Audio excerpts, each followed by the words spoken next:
Bonjour Stanislas Guerini. Bonjour. Vous êtes député de Paris, vous êtes un des porte-parole de La République En Marche à l'Assemblée nationale. Laurent Wauquiez a été élu dimanche patron des Républicains.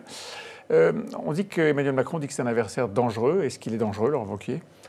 Je ne sais pas s'il est dangereux, mais je crois que son élection montre qu'il y a bien de droite, que les Républicains sont, comme nous en faisons le constat depuis longtemps, aujourd'hui assez profondément divisés. Je crois qu'il y a une partie du camp, les Républicains, qui sont mobilisés pour l'élection de Laurent Wauquiez, Oui. et une partie plus progressiste, plus Faites libérale, allusion à Xavier plus Bertrand, européenne. par exemple, Oui, je pense qui a quitté les Républicains hier soir. Le fait qu'il ait quitté les Républicains hier soir soit un nouveau signe, est un nouveau signe de cette fracture très profonde en réalité, qui coupe en deux les partis politiques traditionnels tels qu'ils existaient, à gauche comme à droite. Et Mais cette c'est un nouveau droite, signe. façon, alors, disons les choses, façon Wauquiez, est-ce qu'elle est dangereuse? Est-ce que c'est une opposition qui, de ce côté-là en tout cas, commence à se structurer de façon dangereuse pour vous? Dangereux, ce n'est pas le mot que j'emploierais, moi, personnellement. Je ne suis pas sûr que ce soit le mot que le président de la République ait utilisé. C'est ce qu'on dit. En tout cas, qu'il faut y vous être savez, attentif, sûrement. Avec tout ce qu'on dit, hein. Bon. En tout cas, je vous exprime mon opinion personnelle. Moi, je ne l'exprime pas en tant que dangereuse. Il faut que Laurent Wauquiez s'exprime. En tout cas, c'est une droite que je trouve aujourd'hui un peu rabougrie, si je puis dire. Je ne pense pas que Laurent Wauquiez, dans son programme, aurait été favorable ou aurait soutenu, par exemple, l'organisation du One Planet Summit que nous poussons aujourd'hui, que le président de la République soutient. Je crois qu'il y a une autre vision possible, plus libérale, plus européenne, plus sociale. Ce n'est pas celle de Laurent Wauquiez. Est-ce que Xavier Bertrand est quelqu'un que vous allez essayer de séduire, de rapprocher de En Marche? Vous savez, nous avons la même ligne depuis le début. C'est-à-dire que nous ne demandons aucun consentement, aucune concession à ceux qui nous rejoignent. Mais des ralliements. Nous ne bougeons pas sur notre programme. C'est extrêmement clair. Un certain nombre de gens vous ont rallié. Ils ont été élus sous les couleurs des Républicains. Je pense par exemple à Bruno Le Maire. Je pense aussi évidemment à Thierry Solère. Est-ce que vous pensez que Xavier Bertrand peut être votre prochaine cible?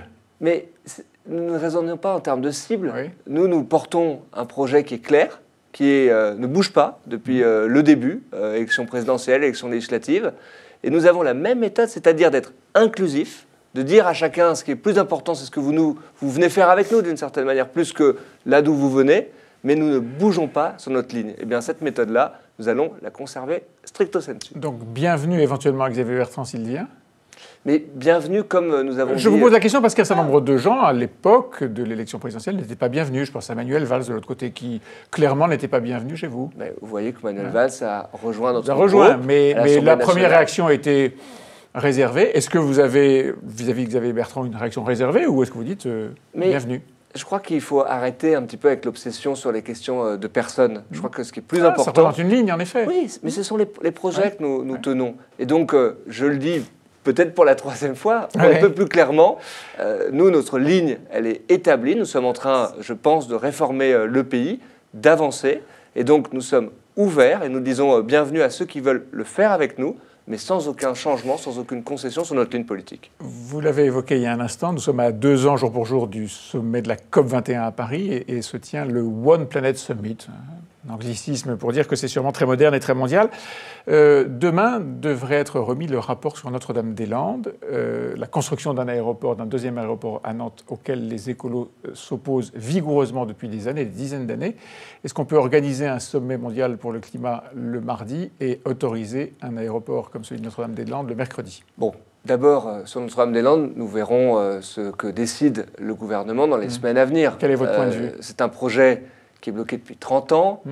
Moi, j'ai été élu député il y a 6 mois. En l'occurrence, nous avons posé, et le président de la République, le Premier ministre, a installé des médiateurs, a installé des experts pour avoir un avis qualifié sur la question.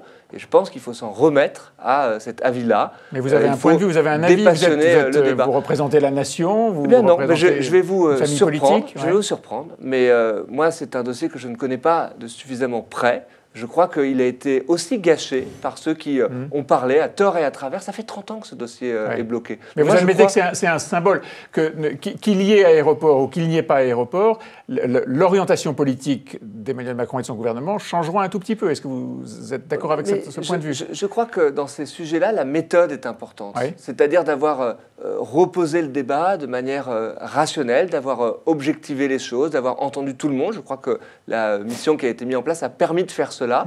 Eh bien, il faudra s'en rendre à ces avis-là. En tout cas, moi, c'est la méthode que je souhaite qu'on adopte. Et non, je pense que, pour répondre à votre question, ce n'est pas incompatible avec le fait d'organiser un sommet, y compris avec un nom anglais, parce qu'il faut que la France continue de parler au monde. C'est ça le sujet aujourd'hui, que la France assume son leadership. Désolé pour ce nouvel anglicisme. Et elle le fait. En marche aime bien en général. Hein. En tout cas, nous ne sommes pas mal à l'aise avec ça, parce que nous pensons qu'aujourd'hui, notre souveraineté, elle se joue au niveau européen et elle se joue en parlant au monde, et là aussi en tenant notre ligne de manière ferme et déterminée. Si vous n'êtes pas député de Loire-Atlantique, vous êtes député de Paris, et donc je suis sûr que vous regardez les choses qui se passent à Paris avec attention. L'endettement de Paris va atteindre 6 milliards d'euros en 2018. C'est un doublement de la dette depuis 7 ans. Vous laissez faire ?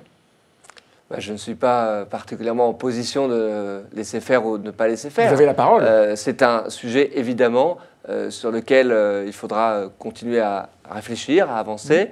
C'est un problème pour Paris, c'est un problème pour les collectivités locales. C'est un problème pour Anne Hidalgo. Je pense que ça peut devenir un problème pour Anne Hidalgo. Il y a effectivement une gestion des finances de Paris qui n'est pas tout à fait rigoureuse. Moi, je pense qu'il faut revoir de manière plus large les politiques publiques. Je crois que si on ne repense pas en profondeur, et c'est ce que nous voulons faire aussi avec la conférence des territoires, ce que nous voulons pour les collectivités territoriales, ce que nous voulons pour l'État, eh bien nous aurons des difficultés à sortir par le haut et nous serons dans des impasses budgétaires comme nous le voyons depuis de trop nombreuses années. Budget, vie quotidienne aussi, propreté, circulation. Anne Hidalgo vient de se faire piéger en circulant dans les couloirs de bus, stationnant un peu n'importe où. Est-ce que là aussi vous regardez faire ? Je crois qu'il y a des débats qui sont anecdotique d'une certaine manière. La vie quotidienne des Français, je parle pour le la circulation. RER A et B en grève aujourd'hui. Je parle pour la circulation, évidemment pas pour les sujets de propreté, de transport, qui eux sont essentiels pour les Parisiens. Nous devons construire un projet pour Paris, nous devons le construire à notre manière, nous sommes en train de le faire, en partant des territoires, des arrondissements, des conseils de quartier. Un projet différent de celui de la majorité actuelle, oui, bien sûr. Je crois qu'il y a une attente de porter un projet différent. Je crois que ce que nous portons au niveau national aujourd'hui, de dépassement des clivages, de pragmatisme, de progressisme aussi, pour projeter peut-être demain Paris dans une nouvelle étape, une ville plus moderne, plus connectée, avec non pas plus de véhicules, mais des véhicules électriques. C'est aussi le devoir d'En Marche de le faire. Stanislas Guerini, vous êtes très actif à l'Assemblée. Vous portez la parole sur le droit à l'erreur qui est en fin d'examen et d'adoption donc à l'Assemblée nationale. Et puis, vous préparez un rapport sur le projet de loi pour la croissance et la transformation des entreprises. Ce sera au printemps 2018. Ça consiste en quoi, transformation des entreprises ? Ça consiste à leur permettre de grandir, leur permettre de se projeter à l'international, de se numériser, et aussi, c'est la partie sur laquelle moi je travaille, de repenser tout simplement ce qu'est l'entreprise, d'en faire un outil inscrit dans un modèle environnemental, social. Il y a beaucoup de gens qui ont des idées parfois étranges sur repenser l'entreprise, c'est ce que vous cherchez à faire ? Favoriser le partage de la valeur, je crois que c'est essentiel. Permettre l'éclosion de nouveaux modèles d'entreprise. Vous voyez, aujourd'hui, c'est le One Planet Summit. La France est un des premiers pays pour les bons verts, les obligations vertes, les green bonds, pour encore finir sur un anglicisme. Eh bien, je crois que c'est cela, ce mouvement que nous devons faciliter, et nous le ferons à travers ce projet de loi. Merci beaucoup, Stanislas. Merci à vous.